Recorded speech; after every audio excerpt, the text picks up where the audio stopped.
Alright, here is the video review for FansHobby MB-14A Flame Breaker, and if it looks familiar, that is because it is a mild repaint of FansHobby MB-14 Cap.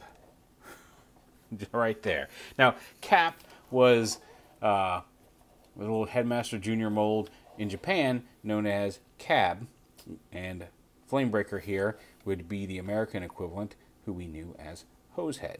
And the only real difference in these is, I'm pretty sure the sticker sheets are the same with the exception of this says MB-14A, whereas this license plate just says MB-14. The major difference, I mean, like, I don't know if anything's different, even the red plastic, aside from that all of the white plastic here on Cap is now gray plastic on Flamebreaker. Although, like, these are painted silver, these are painted a kind of darker gray silver. Darker silvery gray, but for the most part, all the paint apps seem to match. The only difference being one has white plastic, one has gray, even on the feet and chest and abs and everything underneath the robot as well. And if you were looking closely there, you'll probably already see a little hint as to how I feel about Flamebreaker. But anyway, I mean, what's there to say? He's got the little extending ladder here with a little posable extinguishers up there. The gun store's in there. He's got a little special compartment back here to hold the little cap for his Headmaster partner. But functionally, again, aside from the gray plastic, doesn't do anything to make him any functionally different from Cap. We'll go through the transformation because he's actually I think he's my favorite of the Headmaster Juniors that we've gotten from FansHobby so far. Although they've teased, I can't remember if Dreadwind is Hydra or Buster over in Japan, but the Dreadwind mold. We've seen their double dealer, which is looking fantastic. They've got some cool stuff coming out from FansHobby. They've done the line not Armada, Energon Prime with the swappable limbs. Anyway, they got cool stuff coming down. Check out FansHobby as a company if you haven't. But he is my favorite of the Junior Headmasters, so we'll go ahead and we'll just do the transformation on camera because it's fun. But you open them up, there's a little Headmaster pilot. If you have any of the other ones, you can have a second little pilot riding in the front there. But just a little posable dude, and again, same deal as with Cap. Pretty much the same, just with some darker colored plastic. There is also, actually, hold on one second. There is on the Headmaster, he does come with a little faceplate, a swappable faceplate. So when you're making him the head, you just fold him up like that, fold his feet up, and then we'll put the cap on here in a second. But he's got like a stoic face and then a happy face, and just a different faceplate. And to change those out, you just gotta pop it off and pop the new one on, and now he's smiling. And it's a lot easier to do without that helmet in place, because the helmet kind of keeps your thumb from getting in there. But yeah, very easy to do a face swap on these guys, which is cool. And then back here, we'll go ahead and open up this, wiggle his little helmet out, and then that just plugs in right here. And there's the Headmaster partner ready to go. You also get instruction manual. Makes sense. This one actually has the right name on it this time. If you recall, Cap had Ace Hitter, which was their Go Shooter name. But then there's the Flamebreaker bio card and all the stats there on the back. But yeah, so we got the head over here, and now to continue the transformation, we'll just go ahead and leave that open a little bit. Open these up, lift this up, go ahead and wiggle the gun out here. There we go. Pop the gun out, we can go ahead and extend that and flip the handle down and set that off to the side for when we get to robot mode. These panels right here flip up and then flip up like this. And then this whole front end assembly, you kind of crack this back and bring this all the way up like this, and then split the legs apart. Then under here, the foot comes down, and then down at this hinge, up at this hinge. And then this piece kind of goes in lots of different directions, but you just want to get this panel out of the way so you can fold that panel down there down. Rotate this foot at the swivel up here at the top, and then I'll fold the seat up like that, just out of the way there. The wheel assembly folds up on this hinge and collapses up into the leg, and then you can rotate the foot forward, and then this panel swings down and around to fill in the leg, and then the cab piece. And again, there's a little tab here. And when you're going back to vehicle mode, this sits straight like this, going back in relation to the rest of the cab. But it folds down here, and there is both a little slot here at the bottom for this tab, and a little tab up here that hooks over. So make sure that's all plugged in. And then here at the knee, okay, just here at the knee, you can see there's some hollow bits there in that dark gray piece. You just slide the leg up to collapse it up in there like that, and you're good to go on one side.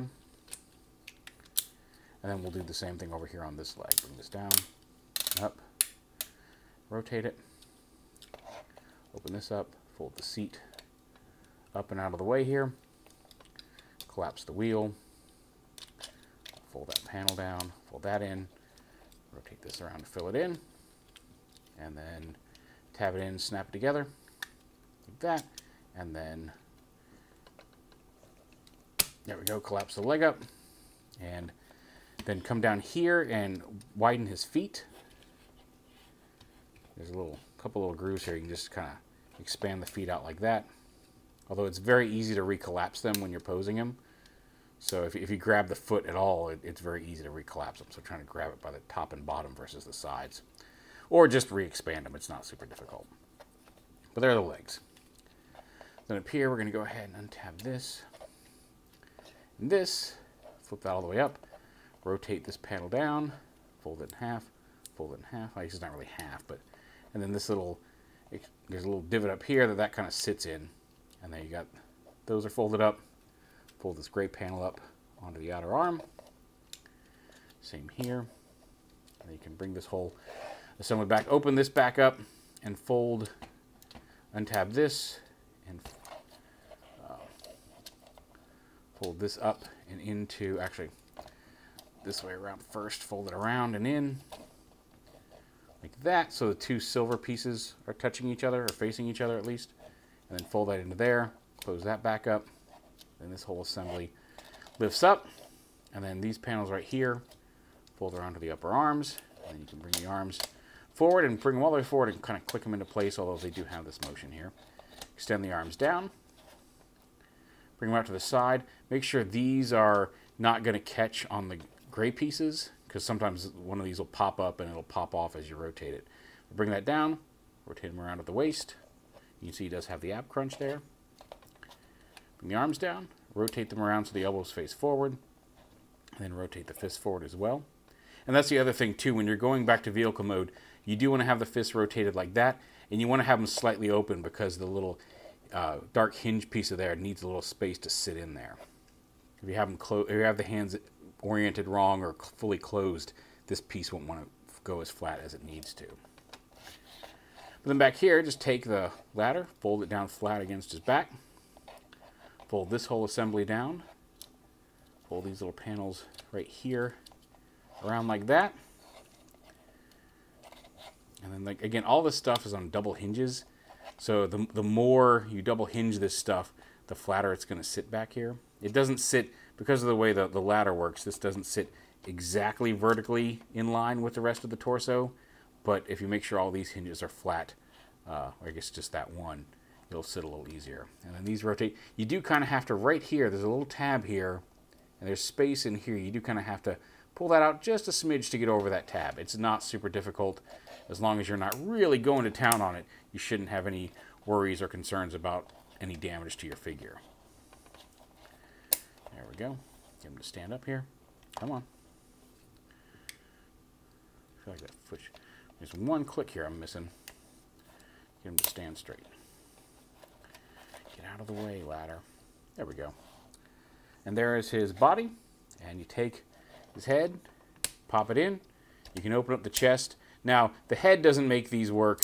The chest panel opening makes the power meter work. But even still, You open it up, the power meter reads on his chest just like the old Headmasters. And then the gun has a little slot on the back of it to hold securely in his hand. And there is Flamebreaker in robot mode. And as you can see, if you didn't pick up on the hint earlier on in the video, he does have a Repro Label Autobot symbol on his chest. That is generally how I brand toys where I'm like, this one's my favorite. This one's staying around in the collection, not putting, not going to go on the back of the shelf. This one's something I'm probably going to carry around with and play with for at least a little while before it finds a place of honor on the shelf, and then it will be displayed prominently. I will put a Repro Label on it. I'll enhance it in some way, especially if it's a third-party figure. So yeah, he's got the seal of approval. He has, in fact, that's part of the reason I had to turn around to get the other face, because it was still in the box, because he has been traveling around with me today, most of the day, so I didn't unbox him just before the video, because sometimes if I store things in boxes, I'll have to pull them all back out before I shoot a review. Posability-wise, he is the same as his previous mold release. He's got a little bit of a ball joint at the head, just thanks to the Headmaster itself. But he can turn around, look a little bit up, a little bit down, more down than up. He's got a dual hinge at the shoulder, bicep swivel, single hinge elbow. Fingers are all one piece, but they do move separately from the palm and thumb. He does have a wrist swivel, waist swivel. You got the little movable hip guards, ratcheting hips front and back, thigh swivel, ratcheting knees, which technically are dual hinged, although one hinge is down here in the leg and is blocked by this panel, and the other one is up in the thigh, so not quite as limber as he conceivably could be, but not bad. You got front and back and side to side ankle tilt, and again, just like I said, very easy to recollapse those feet. Also, again, very easy to re-expand them. But yeah, I wasn't sure. Here he is with Cap, who does not have an Autobot symbol on him, only because I just don't think I got around to doing it. Because like I said, when these first showed up, I really, he's my favorite of the three little Headmaster Jr., four Headmaster Juniors they have done. And I thought Cap was going to be it. And then they announced they were doing the hose head repaint. And in pictures, I wasn't sure how I felt about the gray. And now that they're here and they're side by side, I still think whichever version you get is a good choice. It's a fantastic and fun little mold. But I think Hosehead or Flamebreaker is going to be the one that gets the most attention from me. Just because, one, the gray looks really nice in person. And it didn't look bad in pictures. I just didn't know if I liked it as much as the white. And now that it's here, I absolutely do. And two, Hosehead was one of those I never had as a kid, but always wanted. And so, and I still, from time to time, will go on eBay and think, maybe I'll grab a Hosehead and a Quake. Just so I have a couple of the Headmaster, or I guess Headmaster / Target Master Juniors to face off against each other. And I just haven't found it in me to pull the trigger on one yet. But now I don't know if I need to, because I've got both of these guys, and this guy's really, I'm very happy with him. And like I said, I love the mold. I love the fire truck. It's just the right size and shape to kind of just roam all over the place in the same way that a jet can win me over by how swooshable it is, how easy it is to swoosh. He's so satisfying to just roam around on tables and things. He's just got that proper amount of chunk. He's got a non-frustrating transformation. The only real frustration I have on this guy is going back into fire truck mode. There's a little bit of a getting his thighs and knee hinges and hip hinges in just the right spot for the truck mode to collapse. But even then, I played with him long enough now that I almost kind of do it without thinking about it. So that's nice. I do wish, like I said, all the white is now gray, and to be really accurate to the old toy, his feet should be red. But it's not bugging me. I think if he had red feet, they would almost make those lower legs too solid, too much of a chunk. I like the gray feet. I think they offset all that red down there on the lower legs much nicer than if they were solid red feet. Granted, if I had solid red feet, probably wouldn't complain, but it's not a sticking point for me in my enjoyment of the figure. So yeah, another solid release from FansHobby. I'm looking forward to what they've got coming down the pipe. They've teased some things, they've shown off some things that are all looking really nice. And like I said, I've got Orange Power Baser back on my shelf. A lot of their figures find places of honor on my shelves, in my display shelves. Sometimes even at my office when I had an office that I felt safe displaying some stuff on. And now we moved to like an open office thing, and I just don't like having them sitting out in the open like that. But anyway, there's Flamebreaker. He's very cool. Thanks again to FansHobby for sending him along. He's, like I said, he's pretty much living in my work bag and living on my work desk for the last few days because I've just been having so much fun with him.